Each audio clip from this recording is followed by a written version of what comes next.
Welcome to Richmond, Virginia, and college basketball tonight with the Memphis Tigers getting set to take on the VCU Rams. Always a very difficult place to play in the Siegel Center in Richmond, home of the Rams, as these two teams battle it out. And look at this, in terms of the longest active winning record streaks in the nation, you're expecting to see the teams like Kansas and Arizona, Gonzaga, Duke, but how about Memphis and VCU? Both teams with 23 years in a row with winning records, and they battle here tonight from Richmond, Virginia. Hi, everybody. Mike Corey alongside Mark Adams. Good to be with you. How about the consistency of these two teams, Mark, over the years? My two historic programs with two historic and successful coaches. Ryan Odom led the UMBC Retrievers over Virginia in the biggest upset in NCAA history just a few years ago, and now is the head man at VCU. And Penny Hardaway, one of the great point guards in the history of the NBA, brought his successful career and coaching tactics now to the Bluff in Memphis, right off of Beale Street. And tonight, the Memphis Tigers travel to Richmond. Two big-time conferences in the A-10 take on the American tonight on ESPNU.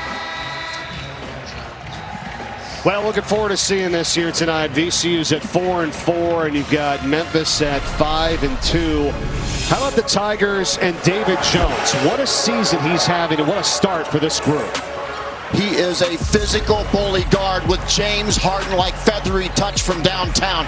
He loves contact. Defensively, he anticipates. He's an exciting open court player for Penny Hardaway and the Memphis Tigers. He wants contact. He needs contact. He finishes through contact. David Jones can flat out play. Underway here tonight from the Siegel Center in Richmond. Tigers coming off a tough three-point loss at Ole Miss the other night, 80-77, as an early whistle and a foul, as Jones, who we just talked about, sent into the free throw line for two. Yeah, David Jones, keep an eye on him, number 8, with those blue jerseys and black lettering. He is a guy with that left-handed touch, just takes it to the rim. He challenges defenses. He's their leading scorer, leading steal guy, leading rebounder for the Memphis Tigers. Originally from the Dominican Republic, transfer out of St. John's. And, you know, Mark, you and I were talking with Penny Hardaway about this earlier this week. You called him, he's like an NBA coach in terms of bringing in players and having to go to the transfer portal in the market, if you will. And that's the new trend in college basketball, where your roster is rarely going to be stable. And so Memphis, Penny Hardaway is more like an NBA general manager in many ways, and a lot of coaches have to do that now in college basketball. And they got Jones kind of late in the process as well, too. He's been very appreciative of the players that chose to join the Memphis Tigers this year, and it's a plethora of talent and experience, and we got a whistle here. Going the other way for Memphis. Here's your starting five for the Tigers, and Coach Hardaway's now in his 6th season. Hard to kind of believe that, Mark, and how long he's been here working with this group. He's done a really nice job. Yeah, he's won 70% of his games, and Penny Hardaway won the American Athletic Conference tournament 1 year ago over the Houston Cougars. Penny does not get enough credit for what a great coach he is, especially on the defensive end. Got his 2 sons on the team now with Ashton Hardaway, who's the true freshman, along with his brother Jaden, who's the graduate student. Here comes VCU. And taken away and stolen. And Jones losing the handle, and it's into the hands of Max Shulga. Here's your starting five for VCU tonight. Mike, you talked about how experienced Memphis is. Well, the opposite rings true for Ryan Odom and the VCU Rams. This is a team, one of the youngest, most inexperienced teams in the country. And sometimes they suffer from their decision-making. Well, and it's something that the VCU fans are going to have to kind of be a little patient with this year. You see the experience as you're talking about it, right? I mean, look at the difference between these two here tonight. But Ryan Odom's bringing in a new style, a new system. It's really an overhaul of the entire roster as this basket goes in by Kwani. And VCU their first points of the night. I mean, it's totally different, Mark. So there has to be some patience, if you will, in Richmond to see this team develop this season. Yeah, this team is so young, and the injuries to Joe Bamasil, who's not available tonight, and also They've got Sean Bairstow also that is out tonight. Jumper's good by Jones. He does it again. You're right. Bairstow is a graduate student out of Australia who broke the 5th metatarsal in his foot back on the media day area in the Atlantic 10, where it was about October 17th. So they're hoping to try to get him back. And there it is, October 18th. And so hopefully he'll return shortly, and that'll give a big spark to this VCU team. Yeah, he is a difference maker for sure. Played 4 seasons at Utah State. Bell with a jumper, and that's a 3-ball. That's Michael Bell, true freshman from London. Now, he has been thrown into the fire and responding.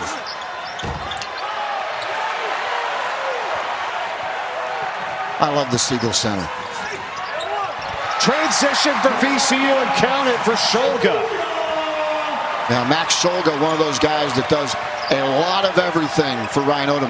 He is now the transfer from Utah State. He's the go-to guy. It was just another guy for the Aggies in Logan, Utah. Now he's the go-to guy in Richmond. Back to Jones, and not there in VCU. The rebound, Quinerly has it.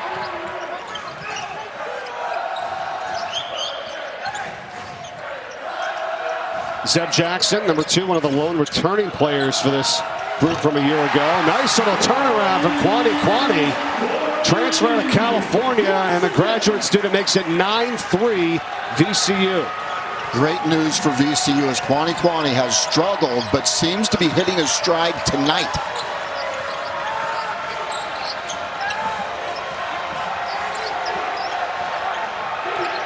Jahvon Quinerly's got it for Memphis. They kick it to the corner. Another 3, and this one's good this time. Yeah, Quinerly can just manufacture offense for his teammates as Nick Jourdain knocks down a shot. He has been white hot from the 3-point line this season, the transfer from Temple. We watched him many a times there in Philadelphia, Mark, over the years. And the junior, they picked him up to get to Memphis. And now the drive at Zeb Jackson. And it's 11-6 VCU. Zeb Jackson, the fastest guy on this team. Hello and goodbye. This little block inside.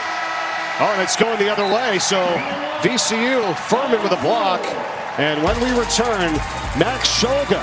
This guy likes to snowboard. He's been all over the place in Ukraine, Austria, Switzerland. More of a global citizen, and more on that and Max Shulga when we return right after this. There's Max Shulga from Ukraine. He transferred to VCU, coming with Ryan Odom from Utah State. We talked about his hobby of snowboarding, and he's been all over the place, and he was doing it since he was 6 years old in Western Ukraine, Austria, Switzerland, Italy, and then also at Utah State as well. Pretty amazing story, Mark, coming from Ukraine. And, you know, you talked to him this past week, and the differences of being a European basketball player and then coming over here and adjusting and what he's done throughout his career. Yeah, Max definitely feels that the advantage of being a European basketball player, and with all the different life experiences that he's had, and we'll talk a little bit more about that as well, but even as a snowboarder and as a European basketball player, I asked him if he felt like that his overall game, being able to dribble, pass, shoot, defend, was that a competitive advantage in the United States? He said definitely, because the United States game is more predicated on one-on-one. He's a pass-first player for the VCU Rams. And he's their leading scorer with 16 points a game, had 14 in the last game for VCU, which is coming off a 3-point loss to Norfolk State. And Mike, you can see number 11 Shulga. You can see number 11 Shulga as he constantly surveys and looks for open teammates. Fight for this one. And it's going to be a tie-up and a jump. There's so much more to him, too, as well, Mark. I mean, he proudly wears a tattoo on his leg, reminds him of all the places that have impacted his life. Yeah, the flamenco dancer reminds him of his time in Spain, where he lived for many years, and now his sister attends school in Spain. You also saw there 1200W, which is the street address he lives on in Richmond, Virginia. There's mountains on his leg that signify playing time at Utah State, a city road map of his hometown in Kiev, and his also childhood apartment where he grew up. But Max, like all Ukrainians, he's keenly aware of how life has changed for his mom, Olga. She runs a beauty salon and spa. His dad has been a EuroLeague referee for many years, and he stays in regular contact with his parents. But everybody knows that life has changed a lot, and it's been rough in Ukraine for Max and his family. When asked about what he learned from the war, he said, well, first of all, maybe Russia wants to wipe us off the face of the earth. He was honest about how he felt about that. Max has a support system that includes Coach Ryan Odom, who he describes as the best coach in the world because of the way he treats people outside of coaching. I asked him again, what has he learned as a student athlete? What has he learned as a person about his experiences in Ukraine and what's going on there now? He said, I'm not sure. Then he thought and said, you've only got one family, Coach. Talk to your mom, your dad, your sister, your family more, because you never know when they could be taken away from you.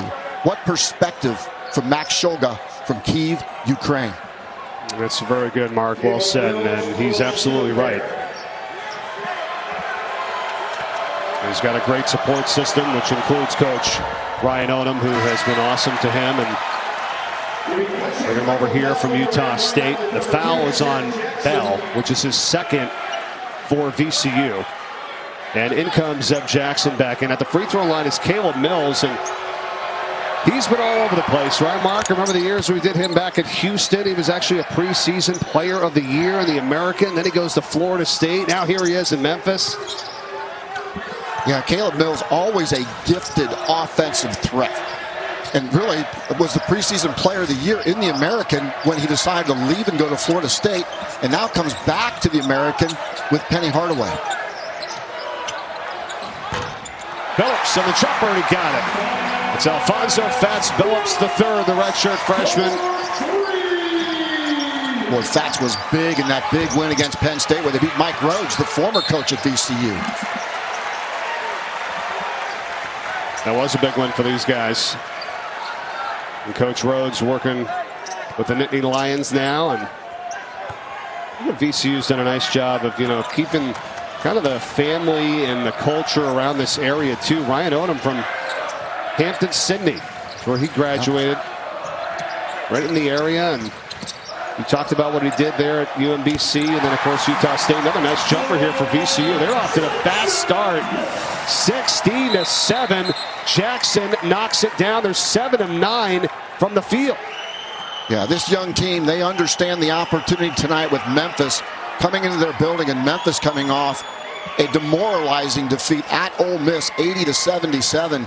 As you take a look at those Richmond natives, Jason Nelson, Roosevelt Wheeler, Fats Billups III, and Joe Bamasil, all those guys right here from Richmond, Virginia. Well, and Nelson played across town for the Richmond Spiders and now is here at VCU. So you don't see that happen too often in that crosstown rivalry here in Richmond. Yeah, that's going to be an interesting matchup when the Spiders and the Rams get together. Yeah. It's a blocking foul. Nelson picks up the foul for VCU. Mike, the Atlantic 10, such a great league. 9 of the Atlantic 10 teams are in the top 125. Dayton's at number 42 in the RPI. St. Joe's and Billy Lang. What a comeback story that has been.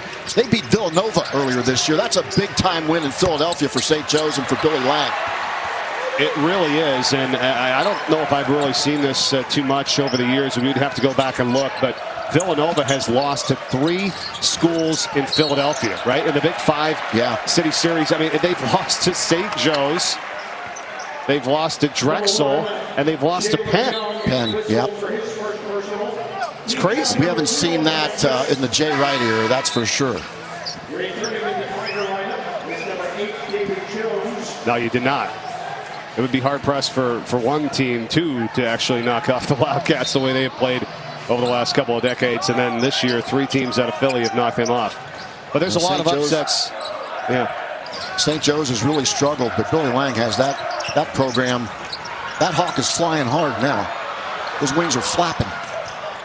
Interception here from Walton for Memphis. Gets it back. He's fouled. It's on the floor, they'll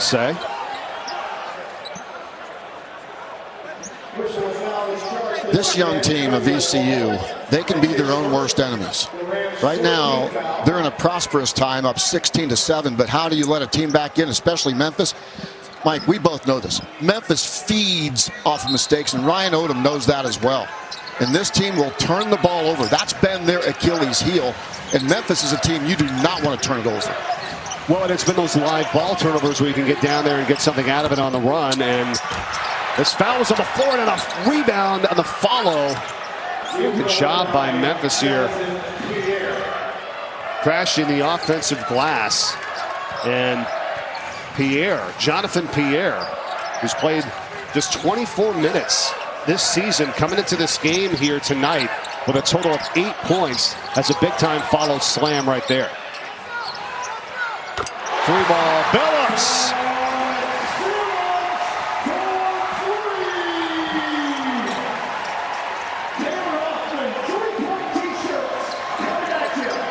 The key for Memphis now is that they are one of the better teams in the country at unscripted baskets, offensive rebounds, points off of turnovers, moving the ball one-on-one situations. That's how they score. Lawal the rebound. VCU by 10.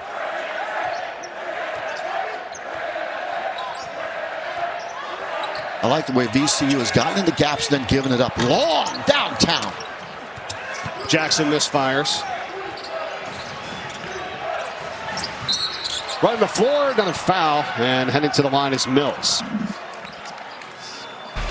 I think Hunter Dickinson has been a monster for Bill Self and the Kansas Jayhawks.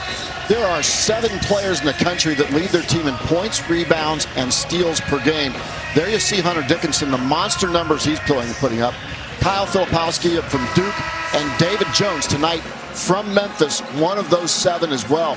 Those are elite numbers from 3 great players from 3 historic programs. We talk about Memphis and their success in having winning seasons for decades and decades. Memphis belongs on that top line with every other program in the country. The American and the Atlantic 10 have brought Final Four teams to the NCAA tournament. Houston most recently with the American. Of course, who can forget the VCU run to the Final Four with Shaka Smart back in 2011? These are 2 premier conferences with great teams that make noise every single season in the NCAA tournament. You and I were talking earlier this week, right? And to echo your point on that, love these 2 leagues. Why aren't they doing a season series, kind of like when you see the SEC, ACC Challenge and that kind of stuff? How great would this be with the American and the Atlantic 10? These 2 conferences need each other. You need metric-friendly games against great competition. And the A10 and the American are two conferences that bring those metric-friendly teams. I mean, right now FAU is number 19 in the net in the country. Dayton is number 42 in the net. The A10 has 9 teams in the top 125 in the net. These 2 conferences need to come together. It's not about egos anymore. It's about finding strategic alliances to create a better schedule for your teams in order to create more opportunities to get teams in the NCAA tournament. Caleb Mills on the floater has made it a 6-point game here with 10.5 to go in the first half. I agree with you, Mark. And, you know, it reminds me of the old bracket busters at the end of the season. Remember that? How great that was with teams that were really vying for NCAA playoff position to be able to play each other. Here's a nice feed from Jackson to Lawal for the dunk. Well, Lawal so quick off his feet. He's the most athletic guy Ryan Odom has ever coached. He has a 49.5-inch vertical jump, max vertical jump. We saw it right there on display.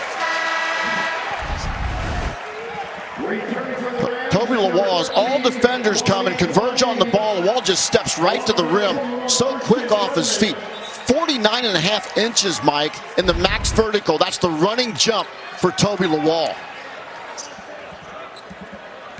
This team sharing the ball here. Memphis is just 1 for 9 from 3-point range. That's been a problem here to start. A couple of quick shots on the offensive end. And it's VCU by 8. Memphis was 3 for 18 in the loss at Ole Miss. And Ole Miss went 11 for 22. That's why they lost that game 80-77. Jackson is fouled on his way in. And you're right, Mark. And despite all that, they lost by only 3 points. Yeah.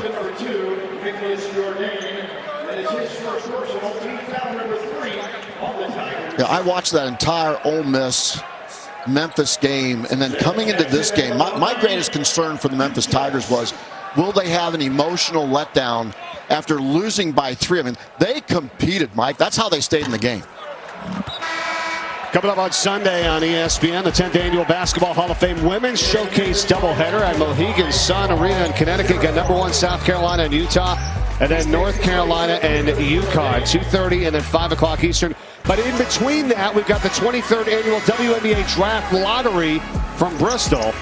We'll do that at 4:30, then get you back there for UConn and North Carolina. Big day on Sunday on ESPN and women's college basketball. Mike, have you heard about USC's Juju Watkins? I have. How about the run that she's on? 27 points a game for Juju Watkins. They talk Caitlin Clark. I get it. I talk about her too. But Juju Watkins right now, 27 points a game, shooting 44% from 3. I think we found another star in women's basketball. And how about where she played in high school, right? Sierra Canyon? Does that ring a bell? That rings a bell. I think some guy named Bronny. Bronny, yeah. And Ashton Hardaway, who we're watching tonight, #4 for the Memphis Tigers. Coach Hardaway's son was there playing with Bronny. Now he's here as a Tiger in his true freshman season.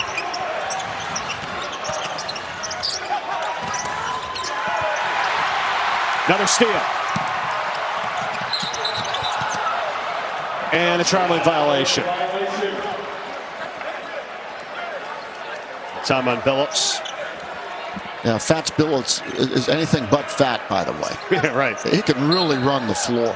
And right there, that was a mistake by a guy who was indecisive. He just started taking it right to the rim and flushed it versus making the extra pass. He had the lead. Go finish the play. Another miss inside. Tigers trying to get it back. Ball is loose. Knocked out of bounds. It is going to VCU. You know, back to Billups for a moment, Mark. I mean, we were talking about this earlier about players from last year. He didn't really get a chance to play at all because he had broke a bone in his hand. Was in there for about 8 games, hardly any minutes. And so now, you know, you're seeing a guy like him, like a Toibu Lawal, a Christian Furman, Zeb Jackson played a little bit last year. But now they're getting time, and they're gonna put up some numbers. I mean, it wasn't even evident last year because he never had a chance to get on the court. Well, get this, Mike. He missed 3 weeks of practice. Now think about that. That Fats Billups III wasn't even available for 3 weeks of practice. And so a lot of these guys are being thrown in the deep end, but they're responding, especially tonight. There's another turnover, though. Still hanging on to a 9-point lead. Tigers, they force it inside, kick out, trying to hit a three-pointer. They cannot. That's off by Jones. Offensive rebound. Back inside on a foul. And Jones to the free throw line. 1 for 10 now of the Tigers from three-point range.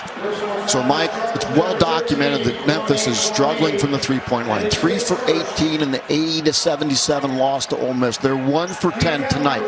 So what's the solution? It's guys for Penny Hardaway like David Jones to play some bully basketball. Put the ball on the floor. Want contact. Get the ball to the rim. That's critical for Memphis to win this game. They're not going to win it from the three-point line. They've got to earn it inside the paint. And then once they start laying it up, getting easy shots, getting the free throw line, then the basket gets bigger from the three-point line. Just want to add into our discussion for a moment about the American and the Atlantic 10. They've actually got 18 games between the teams this year. 14 in a series, 3 in a single neutral, then 1 in a multi-tournament event as well. So they are getting some games against each other, which is great. And I think it's awesome for, like you said, resume and moving forward throughout the season. Yeah, and the Missouri Valley and the Mountain West should join in too. That'd be a good one as well. Missing on the 3 that time, Quinerly. Offensive rebound for VCU. Jackson's got it. You know, Mike, VCU's different in this building. And they're just simply playing hard. This crowd is carrying this team early in the game. Got a lot of games here over the years, Mark, and you're right. And the crowd has been phenomenal. Siegel Center, most of the time sold out. I mean, they had a streak of over 100 sellouts. Of course, COVID, hit and then dropped down for a little bit there. But they're getting it right back here. And the fan support has always been phenomenal at this place. And the runs that this team goes on, right? They're bound to make a run at home. And it's, where are you at when they make a run? Jayden Hardaway knocks down a 3, and it's a 4-point game. Yeah, Jayden Hardaway has struggled from the three-point line, but you have to have confidence in him. He knows he can make three-point shots, and now he just made one. Maybe he'll grow with that made three-point shot. Shulga misses on the 3 for VCU. And a nice feed up the floor, an easy basket inside. Counted for the Tigers. And it is a 2-point ball game.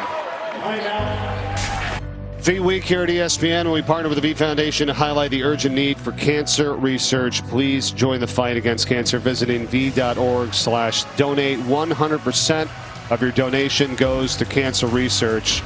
And we are all affected by it. There's no doubt about it. Also, Coach Penny Hardaway, who we talked to yesterday.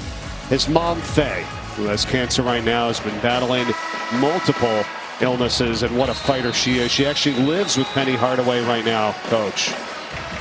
Yeah, since November of 2022, Faye has battled cancer and several other serious health challenges. Penny and his family are the primary caregivers for his mother, Faye. Penny has learned that love is unconditional. When we asked Penny what he believes Faye has learned, he said, "I didn't leave her." Faye has the support of all NBA moms, her son and family, and now an entire nation. The V Foundation is here to find a cure for cancer. Please help us help Faye Hardaway and so many people watching right now to find a cure by donating to the V Foundation. All the best to you, Faye, and Coach Hardaway, in your personal fight with cancer. I thought the crew and the games, it was awesome coverage last night from Madison Square Garden, Mark, in those games for the V Foundation. Faye, I have not met you yet, but my next visit to Beale Street, I want to make sure we get together. I got to meet you. The most beautiful mother in the world right there in that picture. That was great.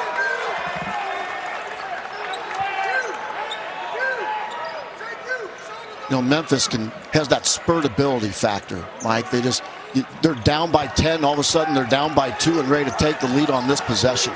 They just battle. That's why I think Penny Hardaway is so underrated. His teams compete so hard. I saw them go mano-a-mano with those great Houston teams. And listen, Penny Hardaway, 2 years ago, they beat Houston twice in the American, and then they beat them last year in the championship game of the American Athletic Conference Tournament. This guy doesn't get enough credit for the way that he coaches and for the coaches that he hires. He has Rick Stansberry, highly successful coach on the bench. Larry Brown worked for Coach Hardaway. Frank Haith worked for Coach Hardaway. He hires great head coaches to be on his bench that gives him experience.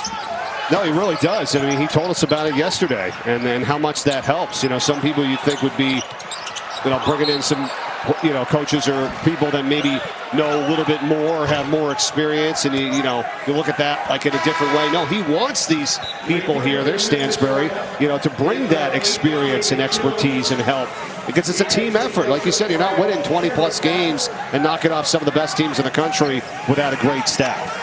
And Rick Stansberry won the SEC at Mississippi State.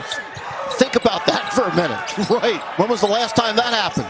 It hasn't since Stansberry left. That's a great point.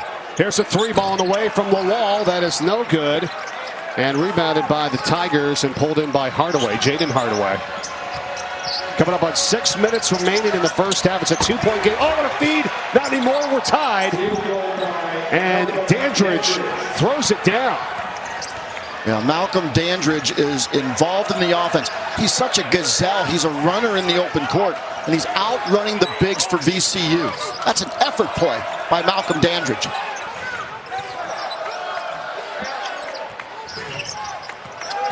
Tied up here now, 22, and Shulga drives in, basket, and a foul.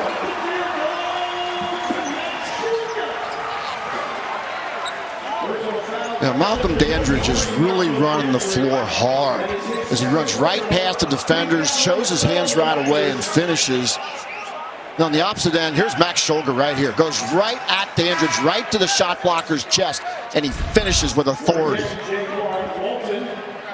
Great feed from Quinerly, by the way, on the other end for Memphis. But then the foul on Dandridge is his second. And Shulga with just his second field goal of his first half. But has a chance at a three-point play here. You know, Shulga was a really good player at Utah State, but he was surrounded by really good players. It wasn't necessarily the go-to guy. But for VCU now, he's taken on that responsibility to have the ball in his hands to make decisions and attack the rim and score. He's doing everything for Ryan Odom. Offensive rebound, and the follow is there from Lawal. Toibu Lawal, and Coach Odom loves that. They're back up 4 now. Yeah, the most athletic player that Ryan Odom has ever coached. That's why.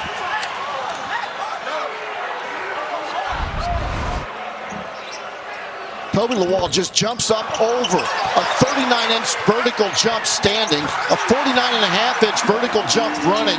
And right there you saw why Ryan Odom believes in this young man as the most athletic player he's ever coached. Toibu Lawal last year was a true freshman. Averaged about 6 minutes a ball game. It was assistant coach at the time, J.D. Byers, that had kind of found him. He only played basketball for a few years at the Lee Academy in Maine, then brought him down to Richmond. And again, as we said, there were so many other talented players on the VCU team last year that he didn't really see a lot of time. And it was a true freshman. So now the role has completely changed. And Mark, you know all about making the jump from your freshman to sophomore year. It's big time. Well, and oftentimes he tries too hard. He's just got to learn how to play hard. There's a big difference between trying hard and playing hard. There he is again. Wow. Man, he just pogos off the floor. And you know, one thing, as driving in and getting the layup is Quinerly. He cuts it back down to a 2-point game. One thing about the VCU program and the fans that have been watching this team for years is that players become household names if you're a Ram fan, right, Mark? All of a sudden, you know, there's not much going on, or you're working your way up, you're a freshman, you're a sophomore. Next thing you know, you make this jump, and then you're kind of a household name for this team, and you're really a big factor. And I think Lawal is going to have that type of season for them this year. There's a lot of programs like that in the Atlantic 10. Dayton comes to mind immediately. Same thing. St. Bonaventure, same thing. St. Joe's, same thing. These guys become legends in those programs.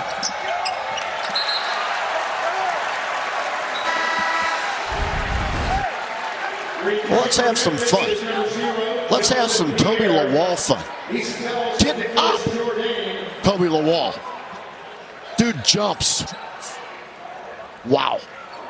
Pretty darn good press break there, if you will, right? Billups takes it right in and finds him for the easy basket. You know, that was something that VCU had done for so many years. The press, and they called havoc, and turning teams over. It's a different type of team here this year, that's for sure. But a fun team to watch here as they lead by 2 against this very good Memphis team. Nelson on the jumper, that's no good. Offensive rebound, who else? Lawal to get it stripped. And Quinerly has tied it up at 28. Boy, the transfer from Alabama is just smooth going to the rim.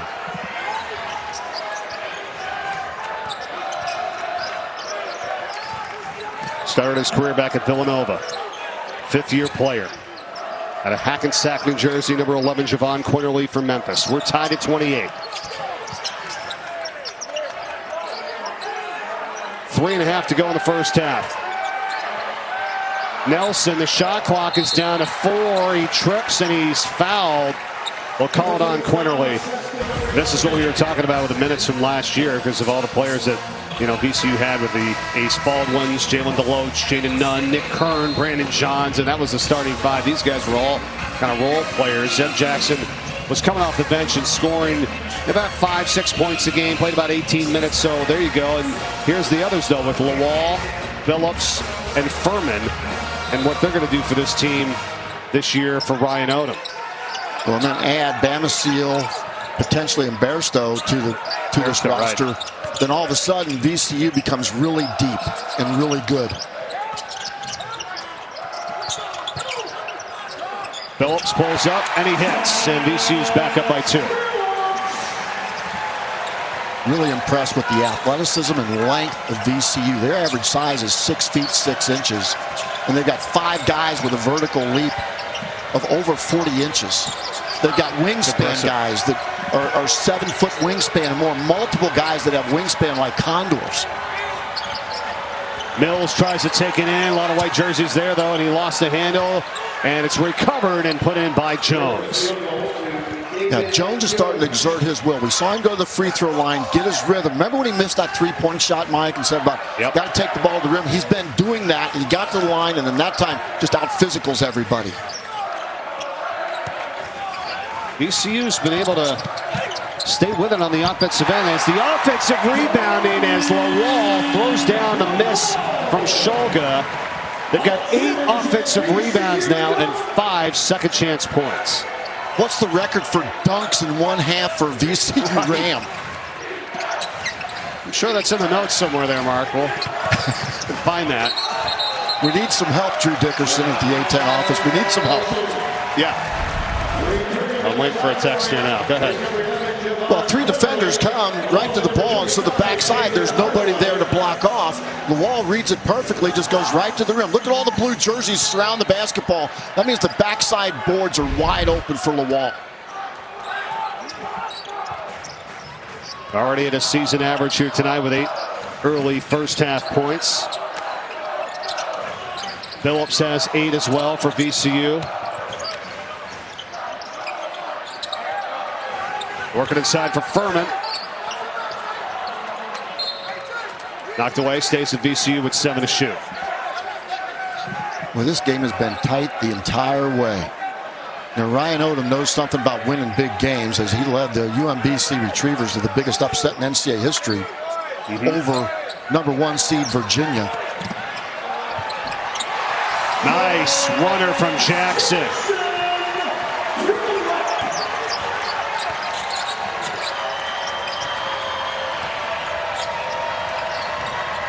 Under a minute and a half to go. Quinerly trying to fight through some traffic here. He lost the handle. Take it away. It's a 5-on-2, and Memphis gets a takeaway, and now right back in the hands of Billups. I thought they were going to have something there. Billups going alley-oop Lawal.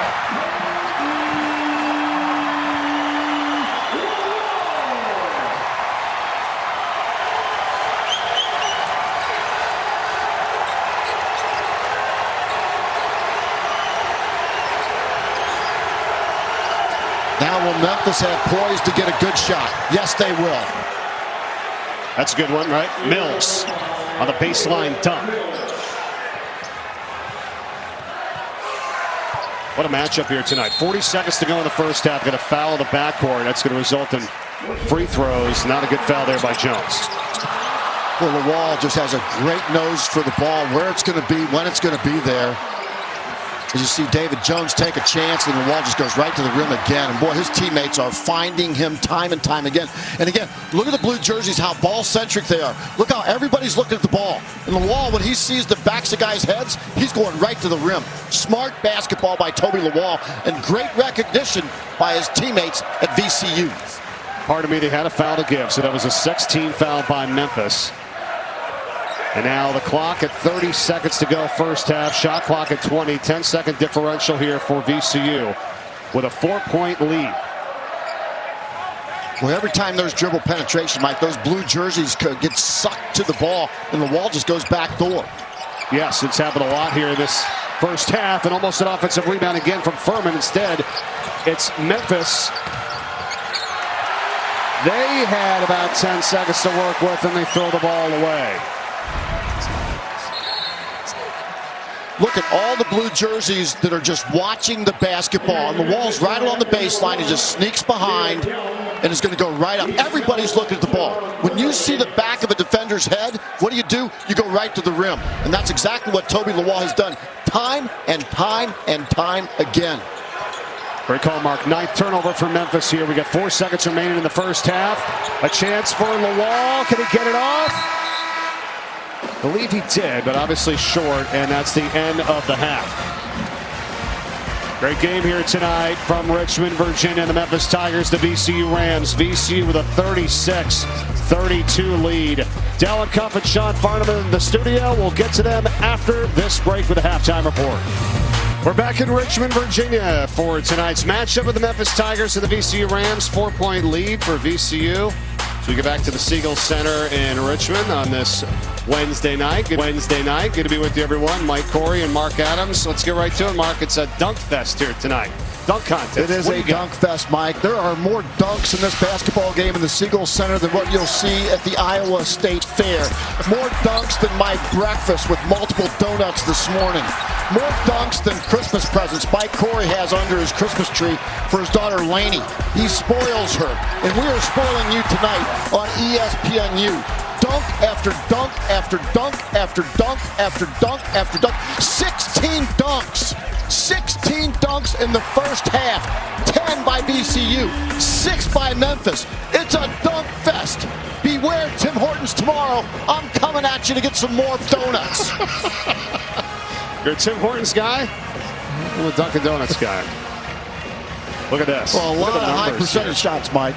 A lot of high percentage shots right there. Now, neither team has shot the ball well from three, but now it's really about shoring up your defense. If you're Penny Hardaway, you can't become ball-centric. You can't watch the balls that's dribbling toward the rim because they got some guy named Toibu Lawal who's just been depositing everything through the net with high-flying dunks. Yeah, he's been awesome with 10 points.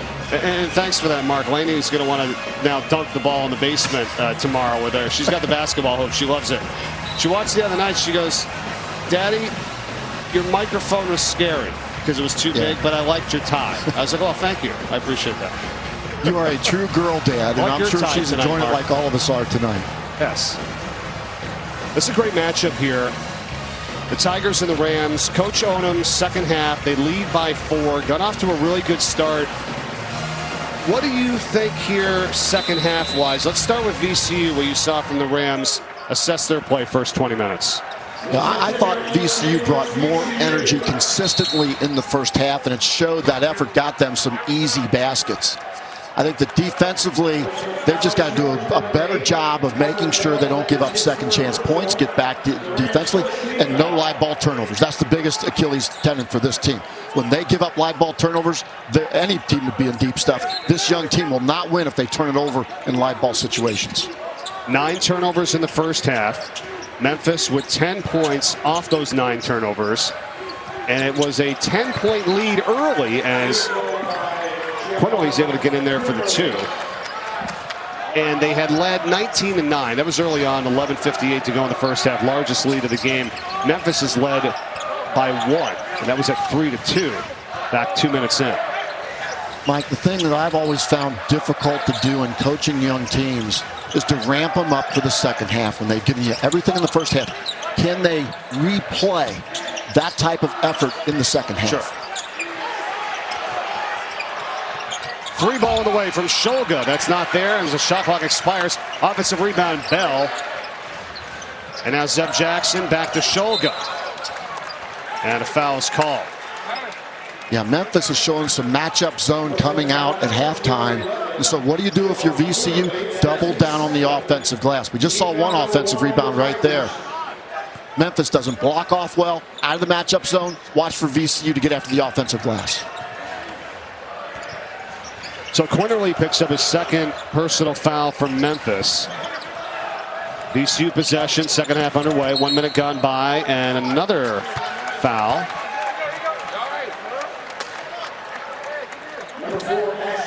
Ashton Hardaway gets called for it. What did Coach Penny say about his 2 sons there, right? He had Ashton, who's the true freshman, Jaden Hardaway, the graduate student, now on the team together. Yeah, he called Ashton a sniper and Jaden a stabilizer. He's enjoyed coaching his 2 sons. I coach my own son, as a matter of fact, at the college level with baseball, and it's an interesting dynamic, and you got to separate the on-court coach persona, but then you move off-court where you're the dad again, and Penny has done that very well. What were you saying about your team's experience, average experience, compared to this Memphis team, right? Your baseball. What did you have there, Mark? And we'll get that just a minute here, but take a look at Coach's sons on the roster with Ashton, with Jaden, Noah Stansberry, the assistant coach, Rick Stansberry, and of course Connor Odom, the son of Ryan Odom as well. Right. But no, Mike, I've coached really young teams at the collegiate basketball and also collegiate baseball. A baseball team right now that I coach at Miami University Middletown, we have 22 freshmen and 1 sophomore. The youngest college baseball roster in the country, and it's about consistency, and that's what Ryan Odom is trying to build at VCU in his first year with an inexperienced roster to get consistency and dunk again. Looks pretty experienced with that from Furman, throwing it down. Yeah, it's a dunk contest tonight, that's for sure. What a play, 38-34.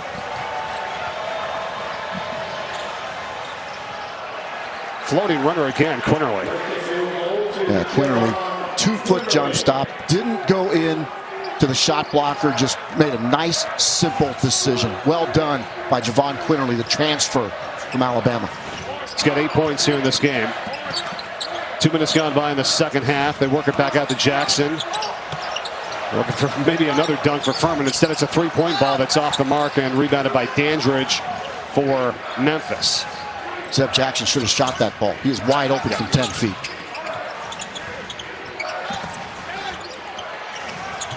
On the drive, count it for David Jones. David Jones' strength inside. James Harden-like going to the rim. The thing with this Memphis group, and congratulations to Jones, now the 4th active Memphis player to reach 1,000 career points on that bucket right there. They're not going to get rattled, Mark. They've got so much experience. I mean, Jones is a senior. You got Jordan Brown as a 5th-year player. Here's the replay of that. Mills is a 5th-year player. Quinerly's a 5th-year player. Dandridge and Jaden Hardaway are graduate students. It's crazy. And David Jones is so strong with the basketball, boy. When he goes left and that 2-foot jump stop, that gather, that low center of gravity, and just explodes to the rim. I love his offensive game. He is constantly in attack mode. The most physical guard in the country, or at least one of them for sure. There's a foul. Jones has 11 points tonight from Memphis. He averages 18.4 a game to lead the Tigers. I remember James Harden when he played at Arizona State. Similar type of game. Always attacking. Always finding a way to go downhill. Wanting contact to get to the line. Harden went to the line almost 8 times a game in his last season at Arizona State. Right.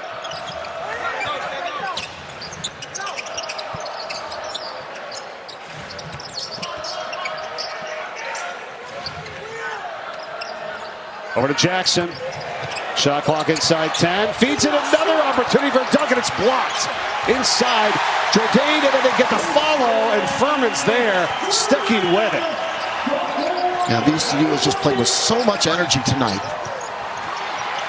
Hardaway, the runner doesn't go. Jackson's got it for VCU. And he draws the foul. Well, VCU's just been relentless. We talked about on the offensive glass, just go. Double down on the offensive glass. Furman right there, getting after it. Great block, but stays with it. That was David Jones going up and rejecting that first shot. Yeah. Look at that, 10 offensive rebounds for VCU. Foul was on Mills, his first for Memphis. And Zeb Jackson coming off a 15-point effort in the last game. The returning leader in points, and then there's just not a lot returning, that's for sure. But they're playing like a veteran team here tonight. And I give a lot of credit to Coach Ryan Odom and his staff. And Matt Henry, Bryce Crawford, Darius Theus, who really got this group together and in a new system and a new style here in Richmond, Virginia. Quinerly doesn't go. Great effort. Nice job by Jones. Kept it alive. Mills kicks it to the corner. Quinerly for 3. Yes. If Memphis wins this game, it's because David Jones just gave up skin for a loose ball. That's why Memphis, they have a chance to win this game. If they win it, remember that play. Shulga for 3. Comes right back for VCU. And Max Shulga, just love that kid. so much adversity. A Ukrainian, we talked about that earlier. He plays such tough-nosed basketball. Oh, nice drive here by Jones. Yeah, back to your point. Jones got it going. Mark. Yeah, about going on the floor to go get it. That's the hustle stats for you, right? You know all about that. Yeah, I love those guys that leave skin on the floor, and David Jones does it regularly. Bell for three. And rebounded by the Tigers, so they come. A chance to tie or take the lead with a three. That would do it. And it's off the back rim. Jackson's got it. Smart play, though, giving the ball to David Jones. He's had the hot hand. Jones has 13 points to lead all scorers in this game here tonight. Oh, good stutter step from Jackson. Bell didn't have the look. 5 minutes gone by here in the second half. Three ball, Nelson. Yes, he hits it. That was great defense by Memphis and a better play offensively by Nelson and VCU. Memphis blanketed VCU on that possession. First points of the night for Jason Nelson. And a lot of contact, and Jones is able to finish. He is so strong. He's a man among boys when it gets around the rim. Still waiting for our first time out here. We're coming at the next whistle. Yeah. They are gassed. 5.5 minutes into this second half. No stoppage yet.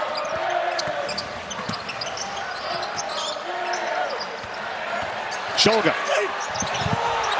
Double clutch, no. Fight for it. See from going out by Shulga. And it's knocked away and into the hands of the Tigers. And here they come with a 3-on-1.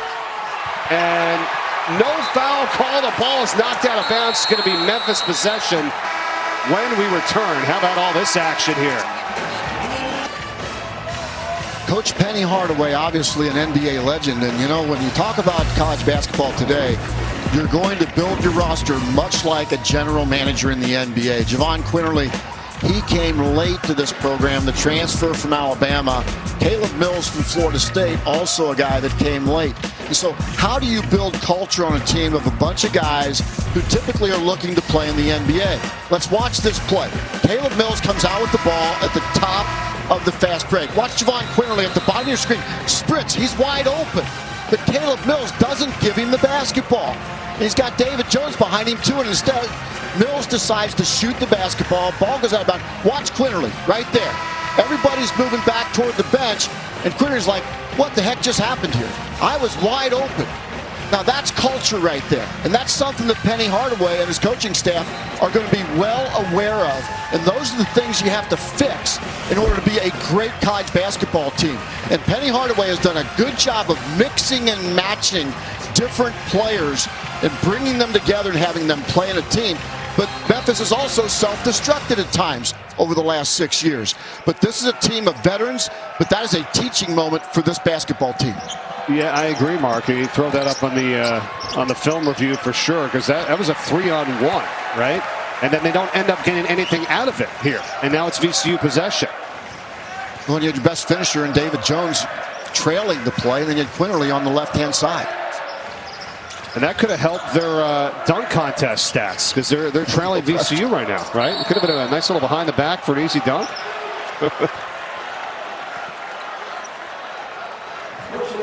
Now, this has been a very entertaining game. Memphis, they were on the road at Ole Miss. They lost by 3, had a lot of chances to win that game. Ole Miss with Chris Beard was just tougher than heck in that game, as was Memphis. That was just a bare-fisted bar fight in that game. And now we're seeing the same thing here in Richmond. Foul on Jaden Hardaway. 16 fouls from Memphis in the second half. Just one for VCU. Billups for 3. No. Another offensive rebound try. Almost. Jones got it, though, for Memphis. How did Jones come up with that ball?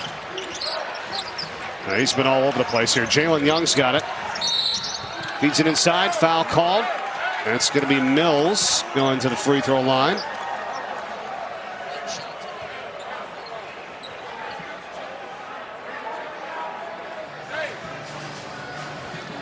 Caleb Mills, number 9 in blue.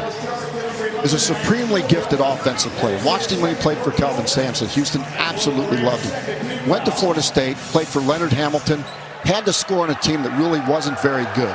Now transfers to Memphis, and he's improved defensively as well. Getting better, but has to become more unselfish.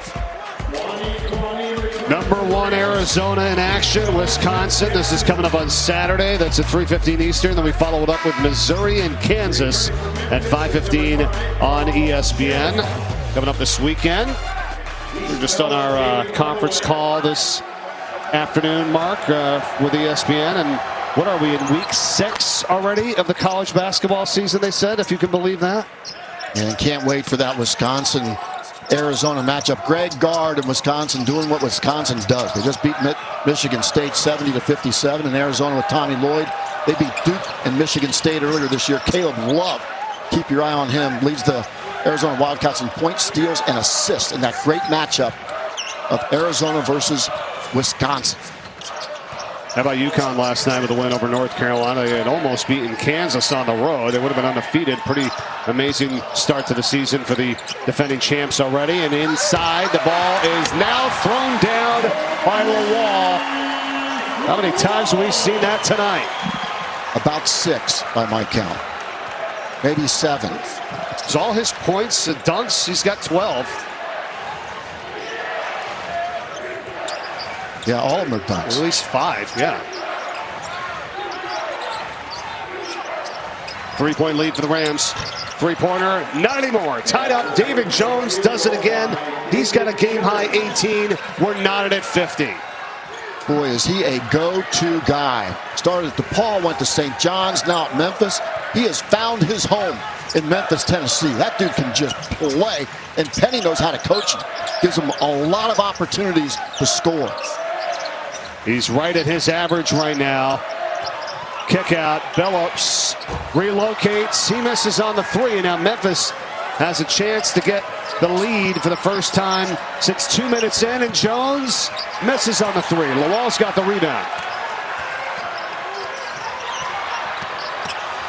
Billups! Nobody picked him up. Max Shulga probably won't get the assist, but a beautiful bullet pass up ahead for Billups. And right back the other way. Young scores it. We got to get our dunk tracker updated. Tied I've never seen this 52. many dunks. I know. Not since Phi Slamma Jamma. Right. Fade away. Billups. No. Lawal. And a non-dunk basket for him that time. Did everything from point-blank range. Now, should we count that basket for him? Since he didn't dunk it? Right. Ties a career high and a takeaway. Again. Oh, and missing it this time was Billups with the offensive rebound, and Billups somehow gets it back after Kwani lost the handle back at the Siegel Center in Richmond, Virginia. What a night here tonight. What a game. 2-point ball game. VCU with the lead. Mark, both teams have combined for 60 points in the paint. 32-28 favor of VCU, and they're getting 27 points off the bench. Half of their points have come from the bench for the VCU Rams. Yeah, and 22 dunks by both teams, 16 of them, 32 points on dunks for VCU in this game. Look, if you're Memphis, you're only down 2 after giving up 16 dunks in the paint. What do you think Coach Hardaway is thinking about that? And when they go back and they watch the film of this game, are you seeing some breakdowns? I mean, you can't give up that many. I mean, that's too high of a percentage. Like, what's your take on that, Mark? Well, usually Memphis is really good on ball defensively, and they haven't been as good tonight. But let's go back to Ole Miss. Remember, they lost that game going 3 for 18 from the three-point line, and Ole Miss went 11 for 22 from 3. So guess what Memphis worked on this week? Three-point defense.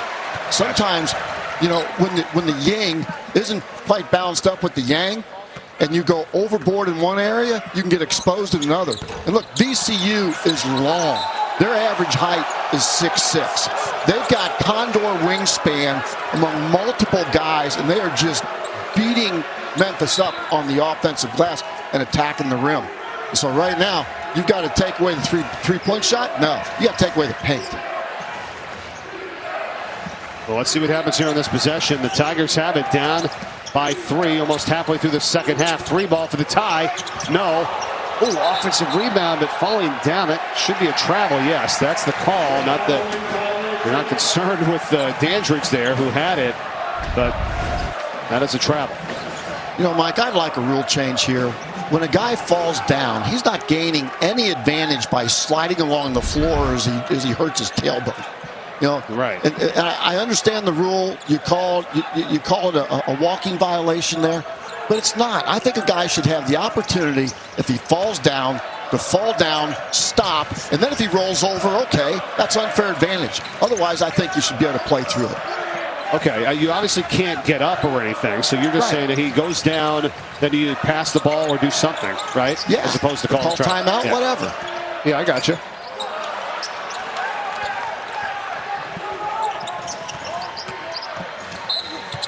Take and a foul, and we got free throws coming here for Jones. Just back to that for a second. Let's see. Hopefully Jones is going to be okay. He's not. He is kicking in pain for sure. David Jones getting hit at the end of that play.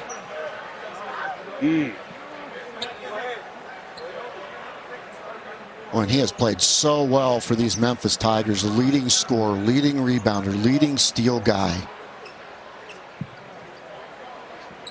Let's go back to the replay and see if we can see what happened to Jones, who's visibly upset and in pain on the baseline. Here he is again.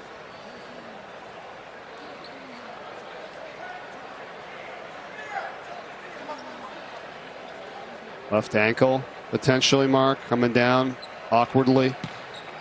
Yeah, that's the Yep. one of the bad things about driving the ball and getting in traffic, because you can end up stepping on somebody's foot. Right there, and then Let's watch him again. And how about the left one? Yeah, the right and the left. I mean, he just. It looked like the left kind of turned inside on him.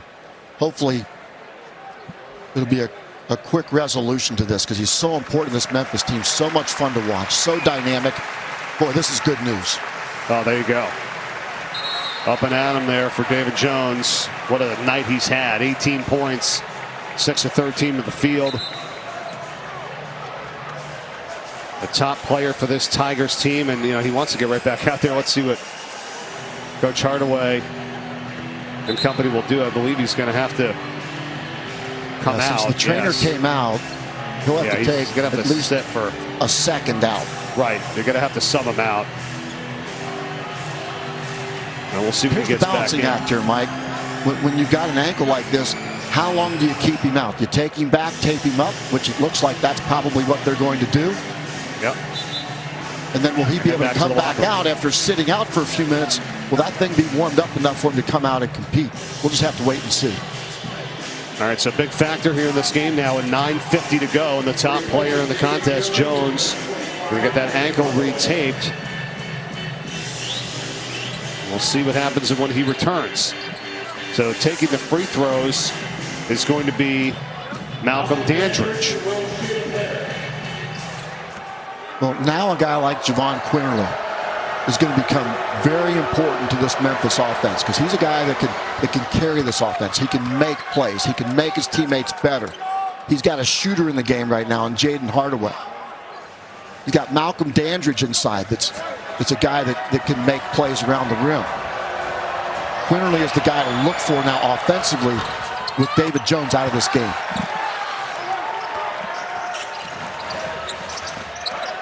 And it's a 2-point game still.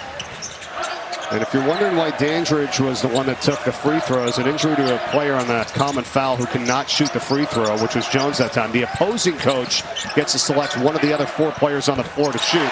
So they chose Dandridge. And the other way now, VCU gets the bucket with Billups, and they're up by 4. Critical part of this game.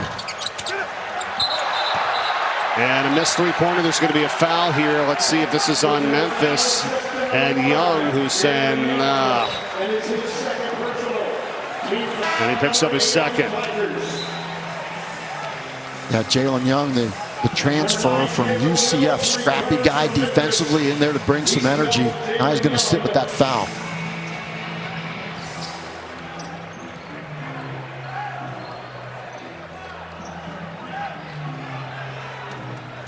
Mike, remember that loose ball that David Jones recovered for Memphis, that big hustle play. And now out of the game, 4-point lead. Let's mark that spot of him leading the game and see how this game changes. Right now, a 5-point lead for VCU, and Jones back on the bench, and I don't think he's going to sit very long. Nope. And it was a very short amount of time that he was out, because it was about 9:50 to go, and that happened pretty quick to get him back there and get him ready for action again. So here he comes. Tough kid. Believe me, Penny Hardaway didn't have to tell him to go in. He just went in.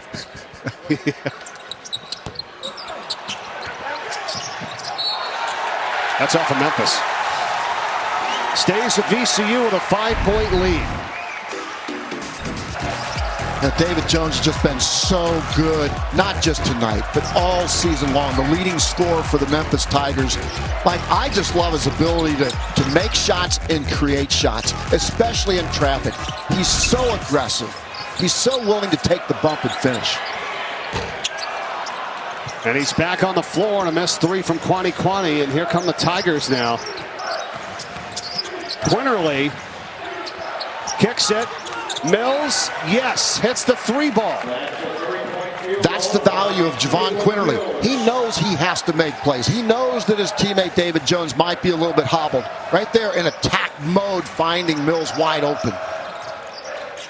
That's a great find right there. It's a 2-point game now. Jackson finds Nelson. Back up to Jackson. Shot clock. Down to 5. They're saying shoot it. They do. It's a 3. It's short. Mills over to Jones. Here he is. And he got it stripped. Jackson. He's got Shulga, but Jackson takes it himself, and he misses the offensive rebound. Lawal. Here's Shulga with a wide open 3. Another offensive rebound. Now they're going to call the foul on Lawal. That time, crowd not happy. Because it looked like he was going to have yet another offensive rebound. Now he's just recognizing that he was called for the personal. As a coach, I'll take that foul, coaching Lawal, all day long. That's just an aggressive play by an aggressive player trying to do what he does best for Ryan Odom and the VCU Rams. It was called, probably a good call, but Lawal is just selling out on the offensive glass. I love it. Agreed, Mark. 2 fouls on him now. We're under 8 minutes to go in the contest. VCU still hanging on to a 2-point lead. They've led for all but 1 minute and 51 seconds of this game.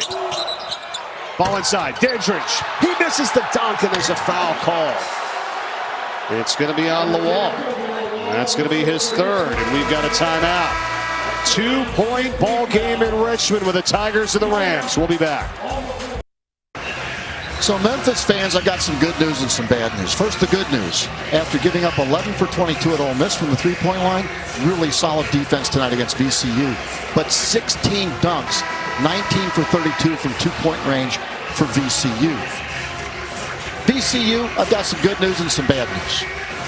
The good news is you're playing solid defense from the 3-point line, but again, inside the line, 15 for 22. Both these teams, here's the key. Keep playing downhill. Keep attacking the rim. Whoever wins the offensive glass work coming down the stretch in the last 7:47 wins this basketball game. Energy wins it. It's going to be fun here down the stretch. 7:47 remaining. Quinerly is bumped and fouled. Lawal has to watch it now. That's his 4th personal foul. He has picked up 3 very quick ones. The one on the offensive end where he's trying to get the offensive rebound, and we all agree that was fine to go after it. But then he just picked up 2 quick ones on the defensive end, so now he's got 4, and he's got to go out, and that's a 6th VCU team foul. Yeah, and Lawal has been so effective on the offensive glass because he's so quick off his feet. The best athlete that Ryan Odom has ever coached now sits on the bench. It was like 3 fouls in under a minute for him. Now inside, Dandridge sticks with it, count it, and the foul. And we're tied at 58, and Memphis has a chance to go back in front. Now Malcolm Dandridge, he's a guy that when he wants to play physical, he can just bully people. He's a Brahma bull inside with the finish right there. He's normally more of a finesse big guy. And Penny Hardaway wants him to be more physical. And he was right there. Offensive rebounds, Mike. Who wants it more? Yep. No doubt. Foul was on Furman, and Dandridge cannot put the Tigers in front. We're tied at 58 still. So as you're watching at home, don't watch the shot. Watch the jerseys going after the ball underneath the basket. 16 of the 19 two-point made field goals for VCU have been dunks. Think about that. 16 of the 19 from two-point range. Shot clock inside of 5. Ball is loose. 3 ball by Jackson. No. Tipped around. Furman's got the offensive rebound, and he's fouled. Yeah, Quinerly did not go up with 2 hands. You've got to secure the basketball here, especially in a game where offensive rebounds are going to decide who wins this game. Mark, you're right. I mean, that's the 15th offensive rebound for VCU, a season high. And, you know, if you're Memphis, it's like you're playing unbelievable defense for 29 seconds of the shot clock, and then you let something like this happen, and then Furman to the free throw line, and he's going to get some points out of it. Well, Penny Hardaway, he wanted to challenge his team with a very aggressive schedule, and that's exactly what he's getting with wins over Missouri, Michigan, and Arkansas. A tough loss to Ole Miss. But this is a team that knows how to win, knows how to battle on the road. Only down 2, even though giving up all those dunks and all those easy shots. Oh, they called for a timeout. You can hear that, yes. As Quinerly went down, still maintained his dribble, so he did not travel, and Memphis takes a timeout. Tigers ball down 2 after this. All right, coming down the stretch here, Mike Corey, Mark Adams. You got Penny Hardaway on the left and Ryan Odom on the right. As the VCU Rams lead by 2, it's Memphis possession here, Mark, coming out of the timeout. Well, and for Memphis right now, while it's their possession, but defensively it's defending in the 2-ball range for VCU. And VCU has been so effective of getting the ball inside, dunking the basketball, but all other shots besides the dunks, they're 8 for 37 with just over 21%. So other than dunks, Memphis has done a good job of contesting shots, getting into shooters. The only problem, though, is that they've given up the 15 offensive rebounds. Exactly. And the second chance points of 14 for VCU, and the reason why they're up by 2 here. Dandridge, not anymore. We're tied at 60. Great coaching by Penny Hardaway. Dandridge has a physical advantage inside, and Dandridge is doing that dirty work down inside. Well done, well executed. As Memphis goes zone again. Our 8th tie of the night. We've had 3 lead changes, and now a 3 from Shulga is long and rebounded by the Tigers. Knocked away inside by Furman, and then Shulga's foul. Yeah, if Memphis reverses the ball one time, they'll get Dandridge on the backside, and Penny Hardaway knows it. That was a telegraph pass, 1 pass to the right, and then 1 entry pass in the post. That's going to be a turnover against any Division I college basketball team. Watch Jones. He looks, puts the ball over his head. That is a telegraphed turnover right there. And Max Shulga just read it.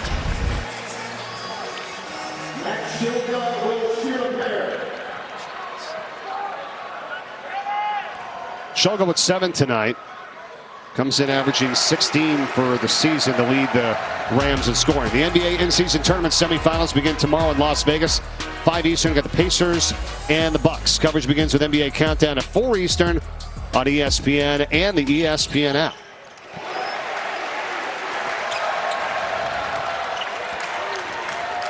Shulga hits them both. VCU 9 of 13 from the free throw line tonight. We're approaching the 6-minute mark left in the game. Jones stays with it. and is fouled. Boy, he has been battling all night tonight, Mark. That's the way he plays. Number 8 has a great motor. Number 8 wants to be physical, invites people to make contact. He gets to the line time and time again.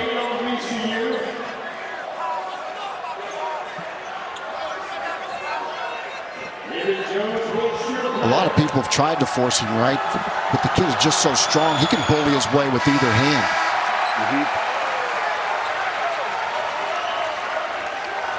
Just so strong with the ball. When Nick Jourdain comes in, so Penny Hardaway, he really likes Nick Jourdain. Feels like he brings a stabilizing influence to this team, a Swiss Army knife guy that can play offense and defense. So we're starting to see the late game chess match start right now. Bell is out. And here we go, 1-point game with the Rams bringing it up with Jackson.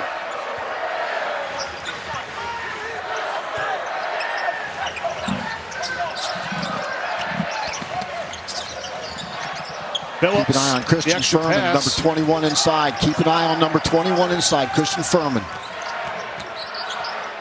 Shulga, shot clock. Good work by Mills, bounces in inside. That is off of VCU Memphis ball. Yeah, Ryan Odom just said stop, 2-foot jump stop and make a pass. At least it wasn't a live ball turnover. At least Memphis had to reset their offense while VCU sets their defense. I go to David Jones right now.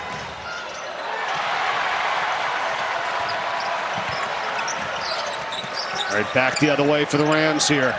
Quick possession. What do you think here, though, offensively for VCU now, Mark? You know, VCU get downhill and look for Furman inside. They had him, didn't give it to him. Nope, Jackson trying. Out for Nelson. The runner's not there. There's a foul. Mills called for the personal on the push.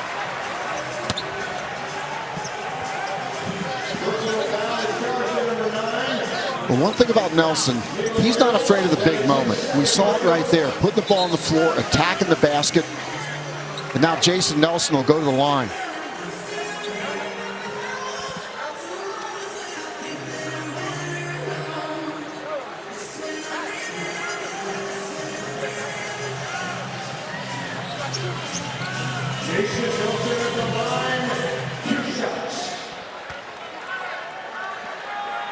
You see the first half free throws. They didn't even get to the line that much. That's because they were dunking the ball all game, and they still are. But second half free throws, and a rare miss there. 8 for 11 in the second half now. Shulga's going out, and Michael Bell's back in. And now you got to know who your best player is. And certainly, Jason Nelson, one of those guys that doesn't shy away from the big moment. Wants the ball in his hands, wants to make plays. At time 1 for 2 from the free throw line. 2-point game once again. It's been nip and tuck here. Under 5 to go. You know, Dandridge was so productive in the paint. A little bit surprised that he's not in the game right now. Now Quinerly tried to take it in and saves it. Gets it to Jourdain. The shot clock had reset to 20 with the offensive board. Now it's down to 10. Jones, one-on-one. No, knocks out. Believe that is going to be VCU ball. Looked like they might have come in there to knock it out. I'm interested to see if they discuss this and change the call potential. No, they're all over it. Nice job there, as that was out of bounds off of Jones. And what a really good crew here tonight, by the way, with Pat Driscoll, John Gaffney, and Steven Anderson doing an awesome job. Our officials in this game tonight. And VCU defense is really focused on David Jones. You see all the white jerseys converge whenever he puts the ball on the floor. On our way down to 4 minutes remaining. Shulga for Nelson. Got a hole, and he took it for 2. Big time of the game, big time play. Oh, and right back is Mills, and he hits a 3-ball, and it's a 1-point game. Crowd's going crazy. Caleb Mills just puts it right in their face. Sixth three-pointer of the night from Memphis. And a timeout here. Welcome back to Richmond. Mike Corey, Mark Adams. Mark, let's start on the left of the Tigers here. Down by 1. They've lost the last 2 games, but they played a really tough schedule. How big is this game for them here tonight? You know, this team has knocked off Missouri, Michigan, and Arkansas before the losses to Villanova and at Ole Miss. And so Penny Hardaway now, it's about execution for this team. And it's about utilizing your strengths. I think that Malcolm Dandridge is a guy that has shown his ability to go make plays. David Jones, obviously, is the strongest player on the floor. Those are 2 guys that I'm looking for to make plays. Now, Dandridge typically is not a go-to guy in late-game situations, but I think he's proven himself to be that tonight. I'd like to see him to get some opportunity late in this game. And what about for VCU on the other side as Shulga hits the first of 2. They lost their first game of the year. Then they won 3 in a row. And now it's about VCU finishing, right? They lost versus Iowa State by 4, Boise State by 4. They beat Penn State and former head coach Mike Rhodes there now with the Nittany Lions. And then they lost to Norfolk State just a few days ago by 3. So can VCU finish here tonight against a really good Memphis team? They lead by 3. The hardest thing to do in coaching is to teach a young team how to finish a game. We'll see if VCU can do it in the friendly confines tonight in front of their home crowd. Quinerly for 3. He got it. We're tied at 67. Quinerly understands big moments of a game. Right there, stepped up and knocked it down. 4 points in the first half. He's got 10 second half points. And we've had 9 ties now in this game. And Memphis really shooting well from three-point range in the second half. 5 threes in the second half after just 2 for 11 in the first half. They're 5 of 9 here in the second frame. 5 to shoot for the Rams. Size mismatch with Furman inside. And it's a violation. Was a horrible possession. Well, the good news on the Memphis side, Jahvon Quinerly just really aggressive. We talked about him understanding the big moment. He has experience. He's played in big games. Jahvon Quinerly right there with a big-time shot in VCU with a really bad half-court possession. Agreed, and now it's going to be Memphis possession. You just saw the three-point numbers there, as we've said. So the second half, much better for the Tigers. You know, Mike, Memphis had been showing some zone. They went back to man-to-man, and that seemed to confuse VCU a little bit coming out of that timeout. Largest lead for VCU tonight has been 10. Largest run they've gone on is a 7-0 run. Memphis has been on a 9-0 run, but they've only led by 1 point, and that was back with 2 minutes into the game in a 3-2 ball game. So what happens here with 2:45 remaining in a tie game at 67? Back door, they couldn't get it, and it's out of bounds to VCU. Well, tremendous cut by Caleb Mills, and Dandridge just throws it away. VCU overplaying. Penny Hardaway with Caleb Mills took exactly what the defense gave him, but not able to hook up on the pass.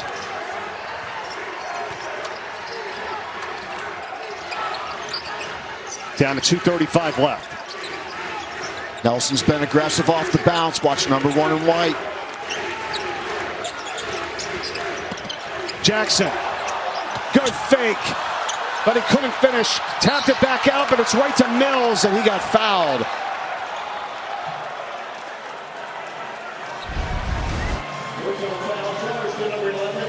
You know, Mike, one of the hardest things for teams that haven't played a lot together is figuring out who's my go-to guy, who's going to make a play during a big time in this game.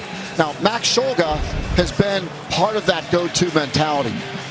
Jason Nelson has also been part of that go-to mentality.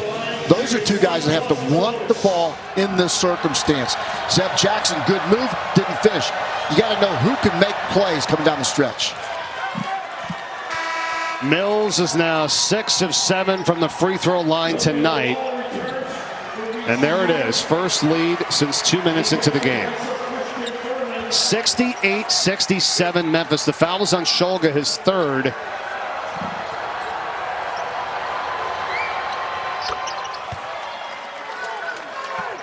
And it's the Tigers by 2. What a battle. And now can this young team, with this coach who pulled off the biggest upset in NCAA history, who's head coach at UMBC, can they respond in this tight, tough situation? Jackson fighting out of traffic. They get it back over to Nelson. Back to Jackson. He's got a wide open 3. He hesitated, Mike. He didn't want to shoot it. Right. He wasn't sure. That was not a confident stroke. Crowd starting to rise to their feet here at the Siegel Center. Imploring the defense. Quinerly on the block. They're trying to get it to him. Lawal is behind him now. Remember, Lawal's got 4 personal fouls. Jones, step back. Offensive rebound, Hardaway. Did he step out? Yes, he did.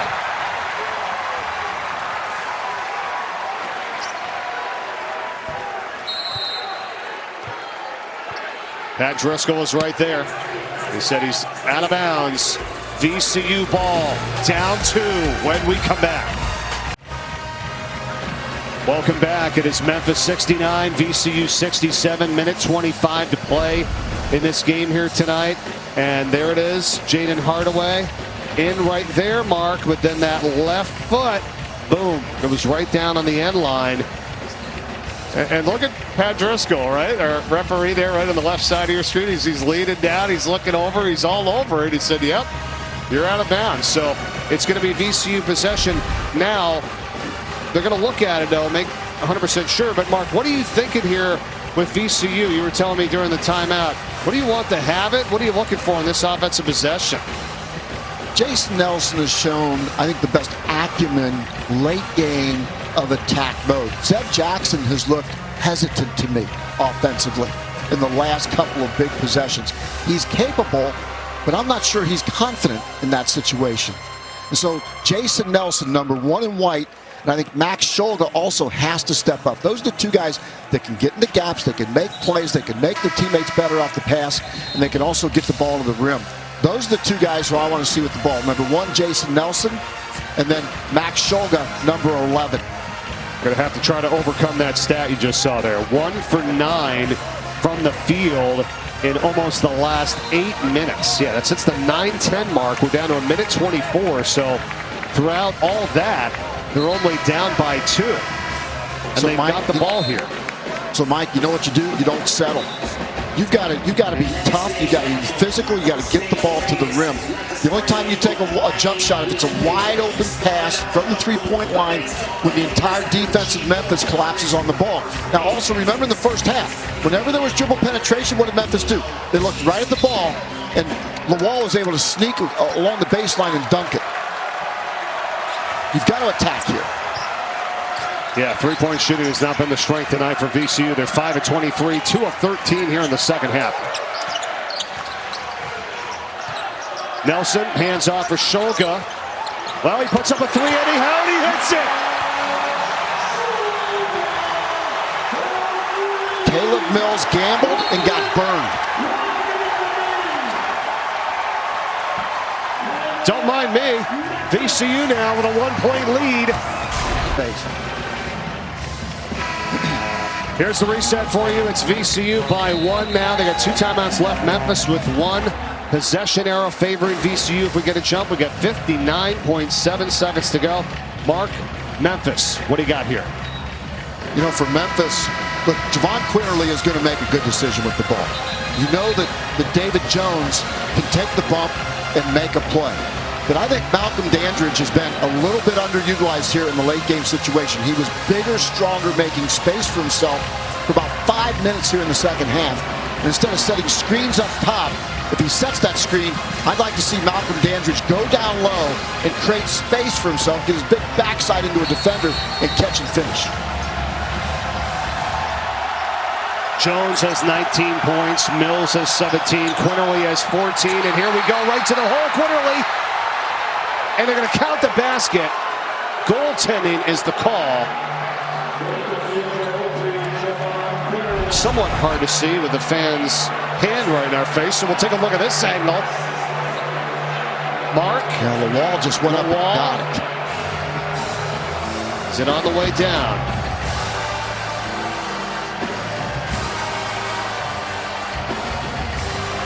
Boy, Lawal just jumps so fast, he just closes. Oh, it went off the backboard. Yes, yep. Yes, that's it. That's the right call. Yep, didn't quite see that the first time, and it did. It hit the backboard. So Lawal swatted it after that.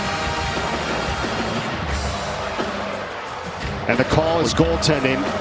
So they count the 2 points. They're reviewing it to make sure it would stay 71-70 if the call stands. With 54 seconds remaining.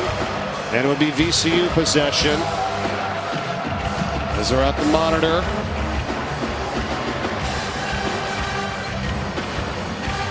You know, that drive by Quinerly, Mark, he didn't waste much time. Yeah, you need guys that understand time, circumstance, and Quinerly understands that. He's been around the block a few times. This is a guy that's been well decorated as a Division I basketball player, and Quinerly just decided to take the ball, make a play, and make it happen. He was the SEC Coach 6th Man of the Year back in 2023. SEC Tournament Most Outstanding Player. He's played in some big-time games, and he just made a really big move. Possibly a winning move for Memphis, but it's a one-point game, VCU ball. Pat Driscoll, John Gaffney, Steven Anderson, they took the look. They count the bucket. They're right on it. That was a goaltend, and it stays 71-70. Memphis with the 1-point lead, and now 55.3 seconds remaining in the game. So the last possession for VCU, Jason Nelson, number 1, and Max Shulga, number 11, were only the 2 guys that touched the basketball for Ryan Odom. So if you're Memphis, full denial. Don't let Nelson touch it. Don't let Shulga touch it. Shulga with the ball right now, matched up with Caleb Mills. Here is Nelson. You got Jackson, Lawal, and Billups out there as well. 40 seconds to go, 16 to shoot. Shulga bounces it in. Jackson, wild shot. No, the foul is there. Lawal's done it all night. He does it again. He's got 16. VCU's back up a point. Here's Quinerly. Timeout. Another offensive rebound, Mark. 16 for VCU. 16 second chance points. Look at Lawal, 10.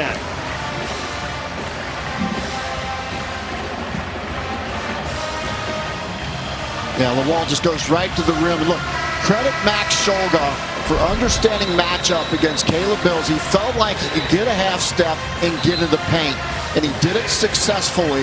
And Lawal, once again, has there been a player who's done a better job tonight of reading dribble penetration and stepping to the rim?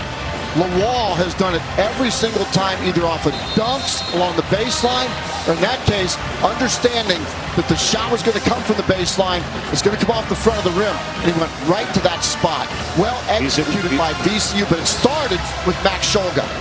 Now, you said it. I mean, he's been in great position. He's 8 for 11 from the field with 8 rebounds and 16 points, and he's playing with 4 personal fouls here. And now you got Memphis, all right? 28 seconds to go, 23 to shoot. Dangerous cross-court pass to the corner. They corral it, they get it inside. Dandridge blocked, and they call the foul. And Lawal can't believe it because he has fouled out. Quinerly makes so many good decisions, late game situation. We talk about Dandridge making himself big down low, and he does. I didn't see any contact there. Now Lawal will sit, who's been the most impactful athlete on the floor for VCU. And Malcolm Dandridge now goes the line, but well executed by Memphis. Quinerly makes so many great decisions with the ball in his hands, late game situations. Yeah, that was really tough there. A tough call because Lawal certainly got the ball, and you know, you sometimes think, all right, yeah, he got all ball, but did he get him with the body? But I don't know if we quite saw much contact there. That's tough if you're Toibu Lawal that time. And now let's see if Memphis can regain the lead, as Dandridge is at the free throw line, where he is 1 for 3 tonight, and a season average of 56% coming in. Just 5 of 9, though, on the season coming in, and he hits this one. The first guy to commit to Penny Hardaway when he came to Memphis was Malcolm Dandridge. And now he stands on the line with the biggest free throw of the season for these Memphis Tigers. Yep. Coached him at East High School. That's where Penny Hardaway was, coaching the team to state titles in 2016 through 2018 before becoming the head coach of the Memphis Tigers. Dandridge, the graduate student. Yes.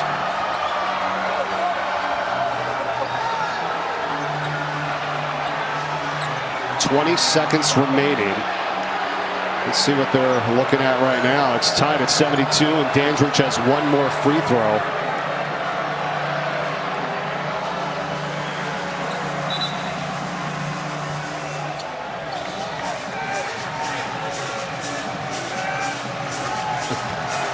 The official scorer, I guess, was trying to say something to Steven Anderson. He's like, "Well, what do you need?"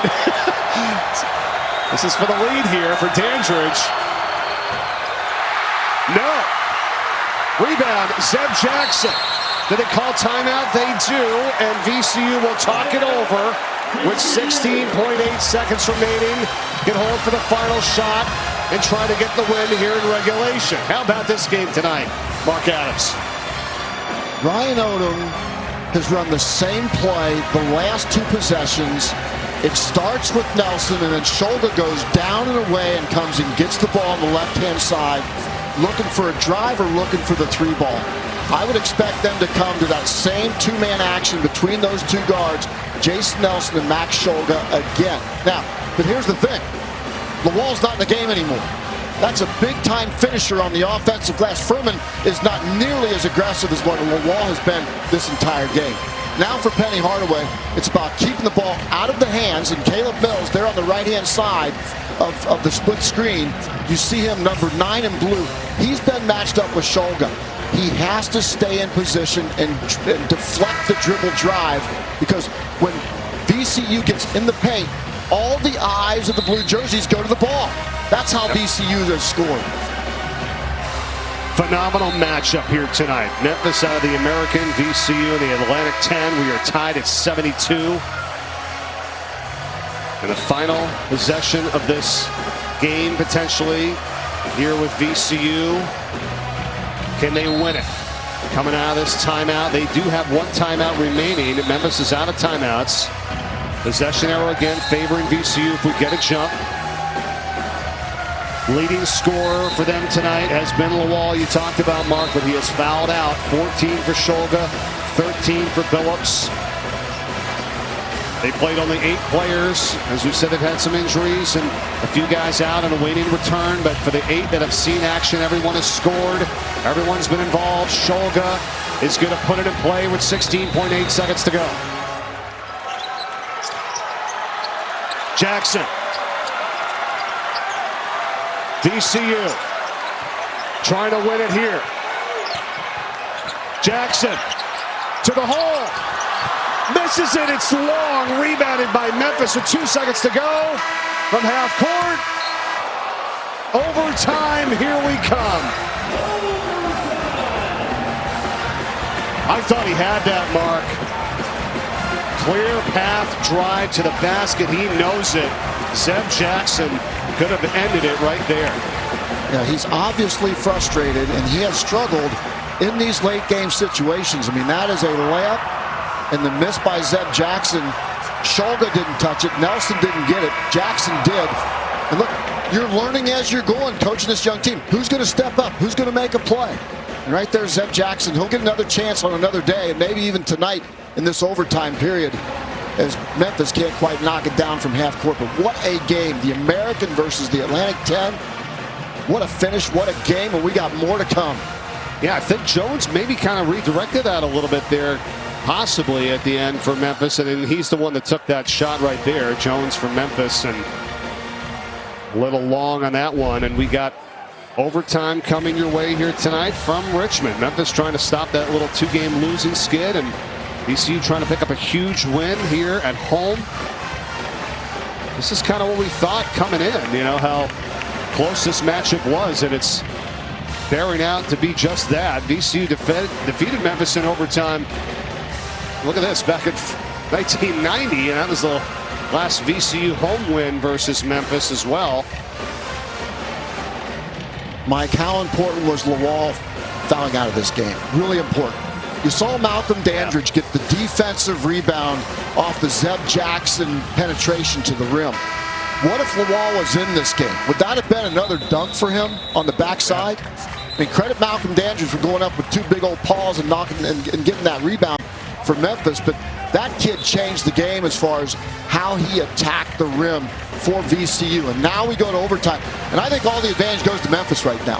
With Lawal out of the game, with his athletic presence around the basket, and Malcolm Dandridge with his physical presence inside, Jahvon Quinerly right there on the right with his ability to make decisions, with David Jones, his ability to take the bump and get to the free throw line.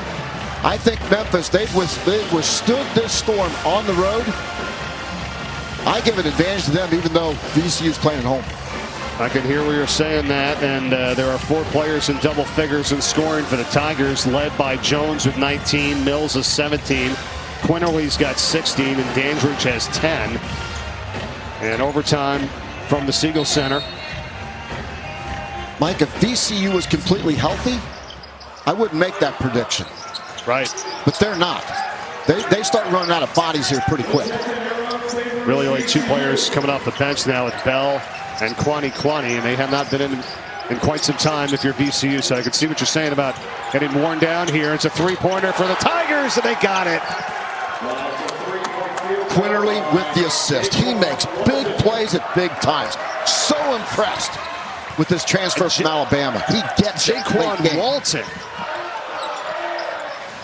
And Walton with his first points with that 3-pointer, and now back the other way, missing on the 3. Furman's got the offensive rebound for VCU. Doesn't want to go back up with it, gets it back out to Jackson, and Jackson is fouled.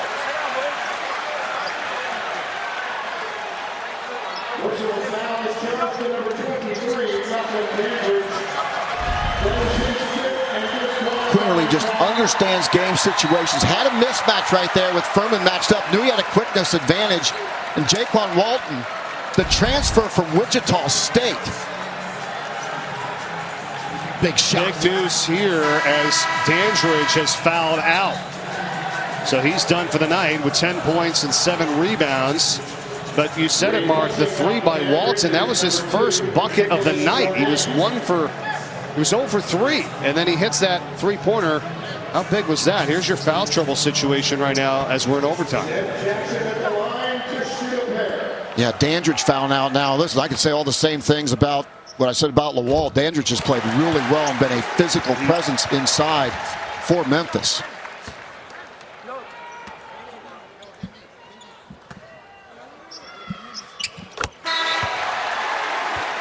Big free throws for Zeb Jackson. I mean, he has struggled in big situations.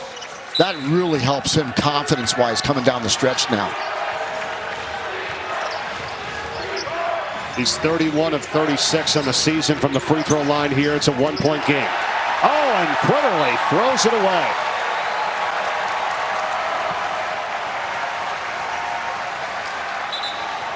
Yeah, a little miscommunication there. Guys not playing together very often.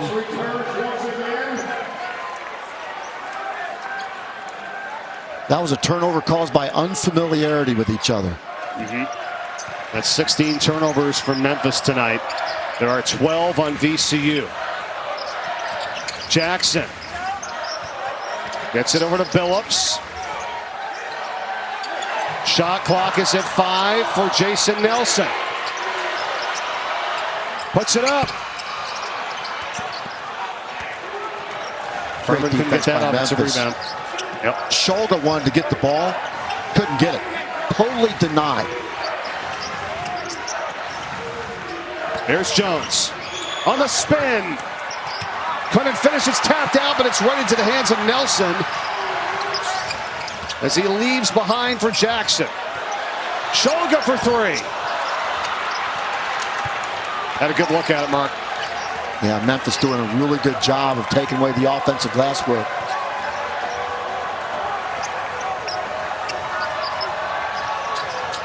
Down to 3 minutes to go in overtime. Walton. No. Offensive board, Memphis. Foul call. Jones to the free throw line.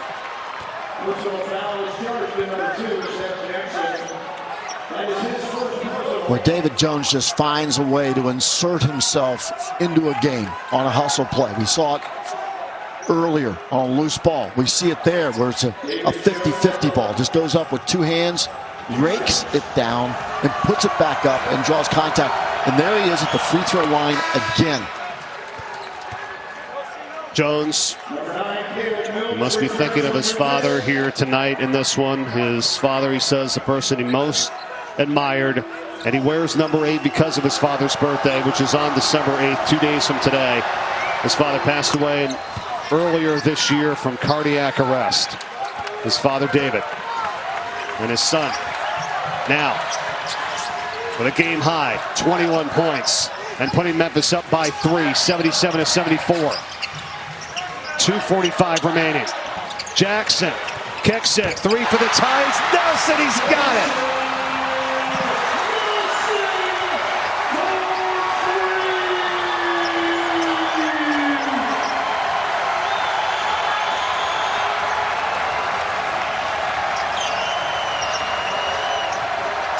Eleventh tie tonight. Inside Jones. No.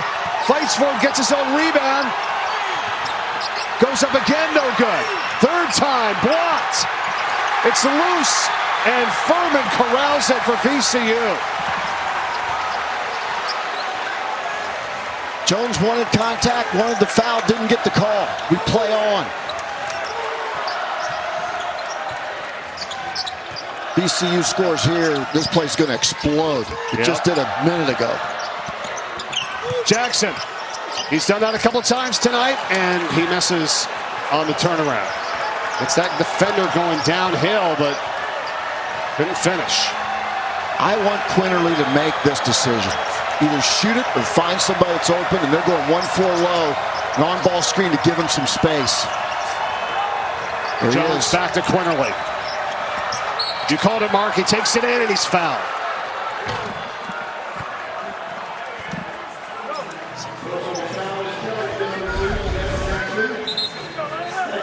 Well, VCU just refuses to back down. That time, Zeb Jackson giving it up. That kid's got a big game gene in his DNA, and Jason Nelson, he is fearless. Zeb Jackson with the assist, but Jason Nelson just ice water in his veins. That's why we're tied. After that shot, now Quinerly puts Memphis back in front.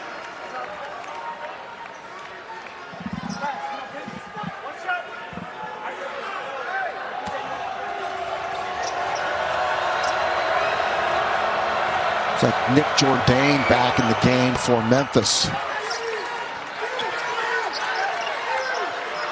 Quinerly's got 18 points. His first trip to the free throw line tonight, he hit them both. 2-point lead, Tigers. Overtime, minute 15 to go. Shulga feeds it inside Furman. Foul by Jourdain. But VCU is going to benefit from this game. Why? They have been so unselfish. Remember the pass from Zeb Jackson to the wide open Nelson. Remember that pass from Shulga inside to Furman. And this is a team that's finding open teammates during critical times of the game. This is an inexperienced team making really good decisions offensively right now. Yeah, Furman has struggled at the free throw line in the early part of the year. He was 11 of 20 coming in. He is now 2 for 3 tonight.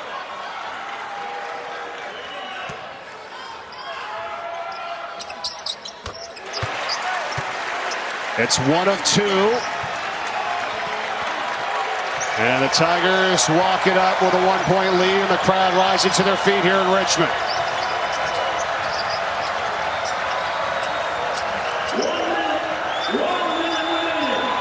Back to Quinerly. Off the screen, bounces it back. Basket is good. And that's Jourdain on the drive. Defenders backed off of Quinerly. Jourdain read it perfectly. A long step to the rim. And Quinerly just skips the rock across the pond and gets it right in the hands of Nick Jourdain. Well executed pick and roll. Read perfectly. Watch the white jerseys. So they back off right there. That allows the path to the rim for Nick Jourdain. Nobody stops Quinerly because they just step up slightly. Then Jourdain is wide open. Too wide of an angle, which gives Quinerly all the options in the world as a point guard making the decision. Well, and lucky for VCU, too, they didn't get called for the foul there with Furman as he had some contact on him, but they just scored the basket. So it's a three-point game, 81-78. And each team now with one timeout remaining as VCU took the timeout. You don't need a three here, right, Mark? You don't need a three. Nope, you just got to continue to be unselfish, look for penetration, look for open teammates. Shulga's made really good decisions with the ball in his hand. Zeb Jackson lately has made good decisions as a passer with his ball in the hand. Jason Nelson has done a good job of taking and making big shots. Furman's got to be a guy that's got to be aggressive on the offensive glass. He's got to go to the rim. Talking about number 21 for VCU. He's got 5 rebounds. The rebounds are now even at 37 apiece for each team. VCU has done damage, though, tonight on the offensive boards with 17 and 18 second chance points. Here we go. Overtime. Down 3. Rams. Shulga. On the drive. Rejected. Big block underneath by Jourdain. And out of bounds. No. Foul is called. Quinerly got hit before he stepped out. And he has free throws coming his way.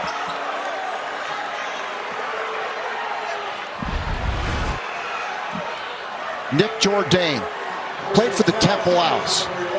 He's a guy that Penny Hardaway calls his Swiss Army knife. Does a little bit of everything, and this time did one thing really, really well. Came from the backside. He's the most selfless guy on this team. He'll do whatever it takes to win. He's hungry as a transfer from Temple. Yeah, Quinerly just kind of grabbed Shulga there with his arm to kind of like hold on to not fall out of bounds. An interesting situation there on the baseline. The foul was called on Shulga, which would be his 4th. And Quinerly is going to have free throws as they take a look at the monitor here.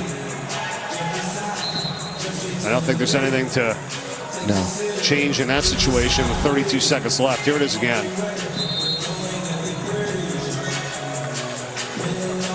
Jeez, it just wrapped around him.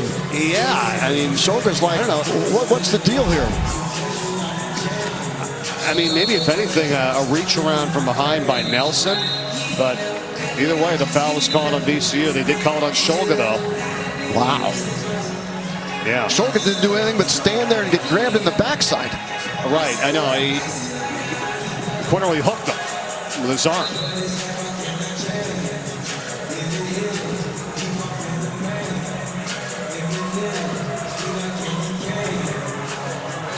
Well, that's an interesting call. But the thing is that when you go over to the monitor like that, you can't just re-referee the play and say, oh, no, right, regular foul on you instead. No, it'd have to be like a flagrant or something that you could call flagrant. You could take away a regular foul, but you can't assess a regular foul the other way. So that's why the call had to stand. And now the free throws are good, and it's 83-78. Memphis by 5. Still 32 seconds to go. And Shulga gets it inside for Furman, and he lays it in for 2. And the last timeout is taken by VCU. Well, this inexperienced team has made a lot of good late game decisions with the ball in their hands. Max Shulga just continues to get better and impress me as he is a pass-first guy, so unselfish. He's a guy you can win with. How about what Quinerly has done down the stretch here, Mark?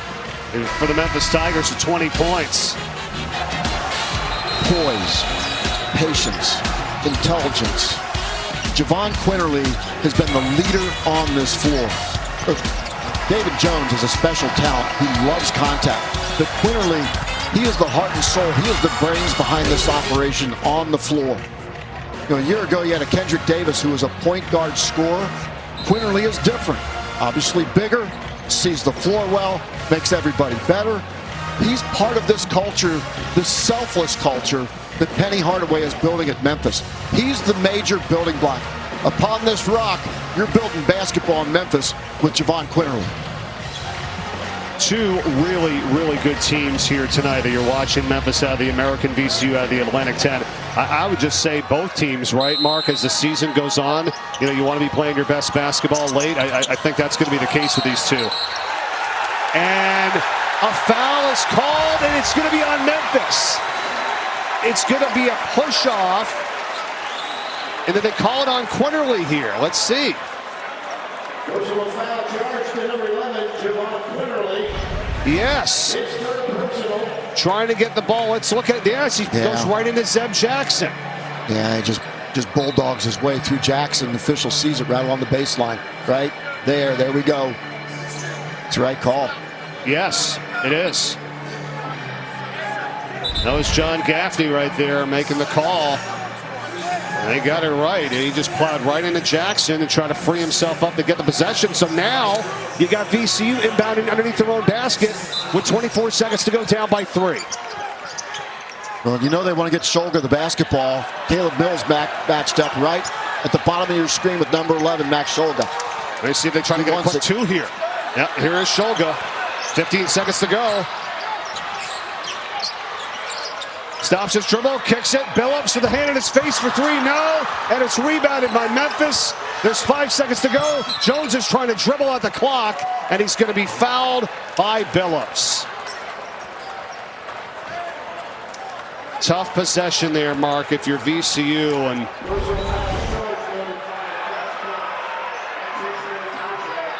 good defense by Caleb Mills right there. Really deflected the dribbler, had good ball pressure, and a good enough challenge of the shot.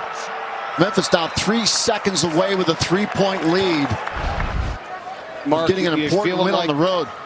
Yeah, you feel like the mentality there on that possession was like trying to find a good look for 3 instead of maybe could have went in for a quick 2 there with a lot of time, right? And try to get a foul call. I mean, it looked like they wanted the 3 there. Well, Shulga was exploring, but credit Caleb Mills for deflecting the dribbler right there. Shulga didn't have an opportunity. Then he picked up his dribble and was on his back foot and had to give it up. And those are big free throws.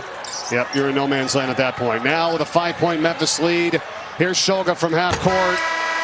Not going to be enough. And credit the Tigers tonight with a big overtime win on the road in a very tough place to play.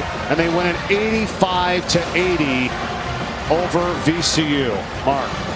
Memphis showing some guts after the loss to Villanova and the heartbreaker at Ole Miss. They go on the road in Richmond and beat a very talented and improving VCU team. Tigers 6-2 on the season. VCU drops to 4-5. That's going to do it for us here tonight. Thanks for watching. For Mark Adams, Mike Corey, so long from Richmond, Virginia. Enjoy the rest of your evening, everyone.